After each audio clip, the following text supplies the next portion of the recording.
Are you tired of the 9 to 5 grind and looking for a way to make money on your own terms? Well, I've got a secret for you. After surveying over 500 successful digital nomads, I found out the top ways that they're making money online.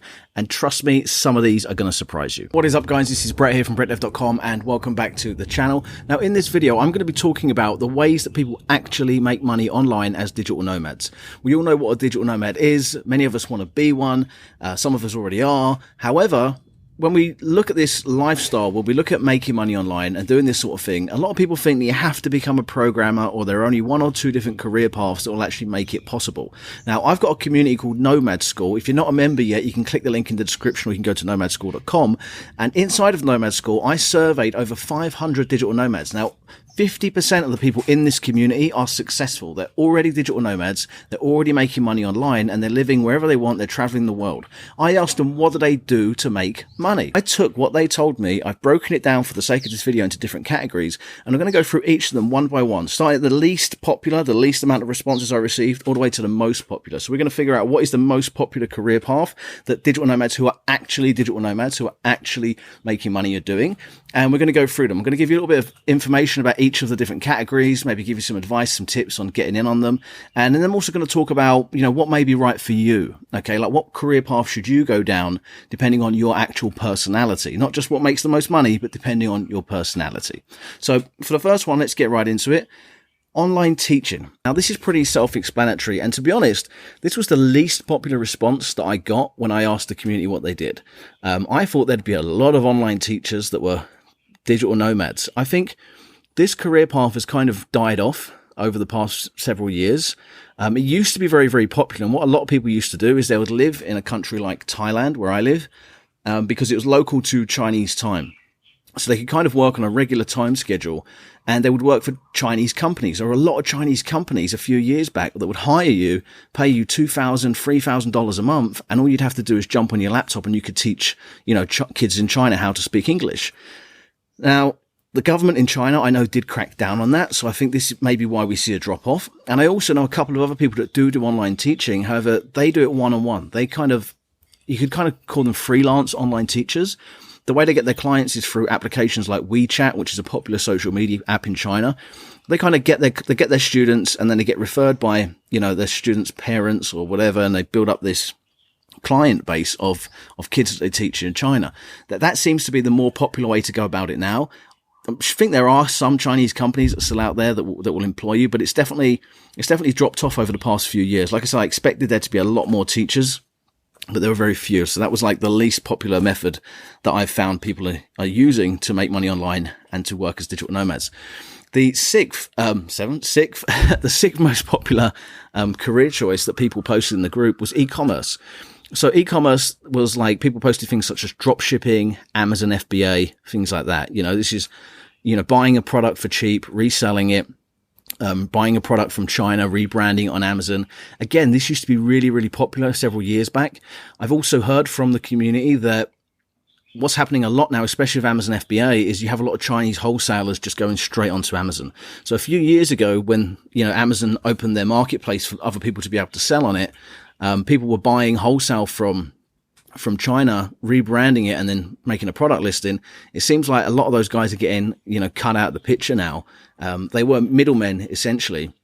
But yeah, this is the problem with Amazon FBA. It's still a good career choice because people are doing it. People are also doing drop shipping in the group, but e-commerce is right down there on the list. I thought it'd be a lot higher as well. I thought it'd be higher up there with online teaching. This goes to show how, times are changing, things are shifting. The fifth most popular career path that people are taking is digital content creation. So this is Kindle publishing, like writing books and selling them on Amazon Kindle, podcast production. We've got people inside the community that do like audio engineering and produce podcasts, digital content creation. Okay. YouTubing would be a digital content creation, method, I suppose. But yeah, creating content, selling it, creating digital products, that kind of thing. The fourth most popular career choice in the community is data science and cybersecurity. So this is a pretty technical role. The people that do this are pretty highly skilled, and they've, studied for a long period of time. This is a hard thing to get into, data science and cybersecurity. You're going to have to really, learn a lot and study and get good at it. But there's people that are in the group that do like, I'm not that familiar with cybersecurity, but like penetration testing, like working for big companies, basically, making sure they don't get hacked.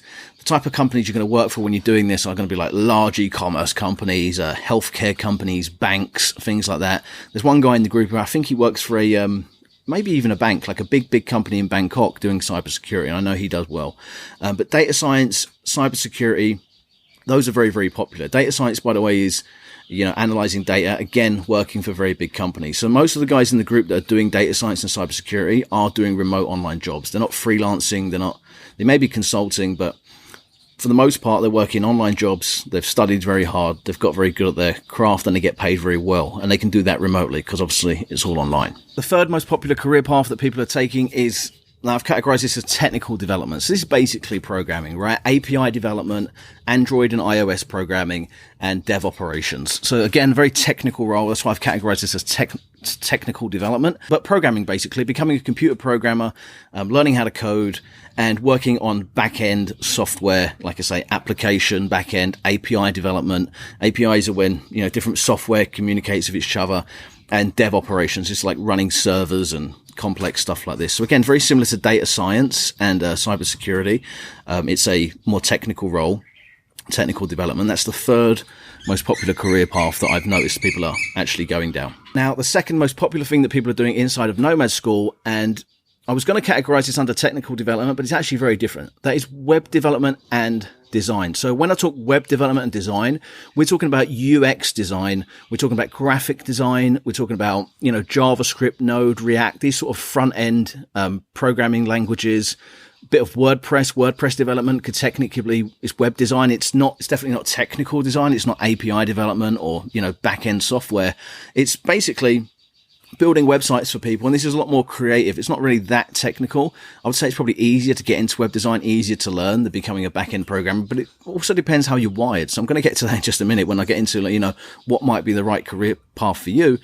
And so that's the second most popular career choice. And overwhelmingly, the first most popular career path that people are going down is marketing and sales. Okay. So marketing and sales encompasses a huge, broad spectrum of things. We've got people in the group that are media buyers, that do search engine optimization, that do copywriting, that do email marketing. There's also high ticket closing, which is actually like closing on the phone. Now, marketing and sales is such a huge, like I said, category, but there's so many different angles you can go down in the marketing space. You can get good at copywriting, writing words that get people to buy. You can write scripts for video sales letters. Marketing and sales is overwhelmingly, and it generates a lot of money. It's very easy to get into and generates a lot of money. This is why This is why I teach it. Okay. If you want to get into marketing, all you need to do is go to brettdev.com/workshop and you can learn all about that and you can learn why I do marketing. And there's no surprise. It's the most popular thing that people are into because, like I say, it's not that hard to learn. It's easy to get into and you can make a lot of money doing it. Plus there's so many different areas of expertise that you can go into within marketing and sales. I know that high ticket closing is a huge niche to get into. And basically all you do there is you just get inbound calls coming in every day. You just try and sell something to somebody who has already expressed interest in buying what you're selling. So it's real easy to close, and people are collecting $500, $1,000 commissions every time they make a sale, right? So high ticket closing is huge right now. It's a really good thing to get into if you want to become a digital nomad. If you can find somebody that will employ you as a high ticket closer, you are absolutely golden, right? It's a great way to get your foot in the door and to start making a lot of money right out of the gate. Now, a big question a lot of people are going to have is, okay, great, Brett, you've shown me the top 7 ways that people are making money. I don't know if you can hear those birds. You've shown me the top 7 ways that people can make money. You've shown me the top 7 ways that people can make money, but what should I get into? What's making the most money right now? If I'm just getting started out, if I want to become a digital nomad, how should I do it? Now, the question I would say you should be asking is not what makes the most money, because you can make money doing any of these different things. As you've seen, as we've gone through them, I've spoken about it a little bit. There's various different ways to get into them. Some of them are harder to get into than others. If you want to get into high ticket closing, you could do that probably within a month or 2 of training. If you want to become a dev operations specialist working for a bank, it's going to take you several years. But it also depends. You can make just as much money in both, but it also depends about you and your own personality and what kind of fits you. Now, a good way to kind of think about this, a really simple, basic way, but it's true how it works, is left brain thinking and right brain thinking. Okay, if you're kind of like a left brain thinking person, you're going to be more into like app development, programming, cybersecurity, data science. Very like analytical programmer type. If you've got a right brain, if you think more of your right brain, you're going to be very creative, right? You're going to be doing web development, digital marketing, sales. You know, I want to say it's like introvert and extrovert, but it's not. But it's like we tend to gravitate towards left brain thinking or right brain thinking. I'm sure there's a test you can do online that will tell you which one you are, but you probably know which one you are already. So rather than going, okay, well, you might be a right brain thinking person, more creative person, be better off doing sales, be better off doing marketing or web design or something like that. And yeah, sure, programmers make money, but why go into that? You're going to suffer. You're not going to do very well at it. You probably aren't going to reach the point where you can get paid a lot of money. You're much better off focusing on a career path that actually suits your personality and that you can excel in, right? Everybody has natural talents, natural advantages. So I think the best way to, you know, if you're going to start working online and start a new career so that you can be a digital nomad, I think the best thing you should do is to, you know, use those talents, use that, you know, the way you naturally, things that you naturally are better at, to give yourself a leg up and go down that path. Don't look at things about what pays the most money. You can make a lot of money doing any of these things I've listed in this video. Now, by no means is this a comprehensive list of career paths you can go down. Like I said, this is just the top 7 kind of categories that I found when I surveyed my community, Nomad School. If you want to join in on this discussion, then you can click the link in the description, or you can click here. I'll place a link right here. And if you like this video, you're probably going to really, really like this one. That's all for me, guys. I hope you liked the video, and I'll see you next time. Take care for now. Bye.